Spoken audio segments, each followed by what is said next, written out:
Çekilin.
غریبا میشه نیست کو کار نکرد. خب لا آخر itfaiye bakar ka.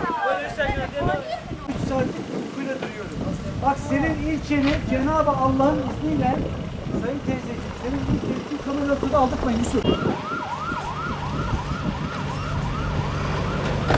Müdahale ediyorlar. Yeterli alıyorlar. İşte görüyorsun rüzgar var. Geniş alanı kaplamış. Geniş çapta yangın var. Yetiştiremiyorlar. Bütün çevre illerde de döneyin geldiler. Gene yalnız soğutma çalışmasını iyi yapmadılar. Ben çünkü telefon açtım dedim bak duman çıkıyor. Bu ateş çıkan yerde. Tekrar helikopter gönderdiler. Helikopter de başka yere su attı gitti. Belki 5-6 tane şey var, etvey var. Bir tane kıpırdamıyor.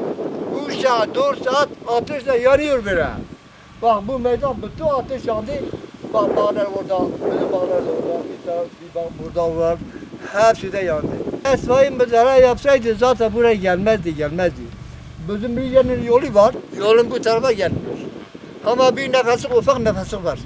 Onun içinden su ateş kaçtı geldi. Dün 11'den ateş o karakolun arka tarafından düştü. Burada oynadı hiç. Bak yol da var.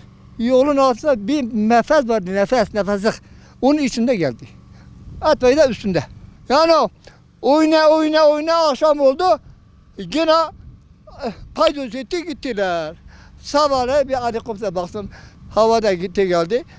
Yine köyü yaktılar. Ahır 2 tane ahır yakılmış. Tavuklar hepsi içine ölmüş. Yok biz de Gökçe köyünden. Burada yardıma gelmişiz. Köyümüz diğer nereden ayakla buraya kadar geliyoruz. Yardım için. İnsanlık ölmemiş. Rica ediyoruz gel yardım edin. Hayvanlar günahtır. Talep oluyor hepsi. Ola durmuyor. Söndürüyoruz. Dün akşam geldik sürdürdük. Sönmüyor. Yine geldik.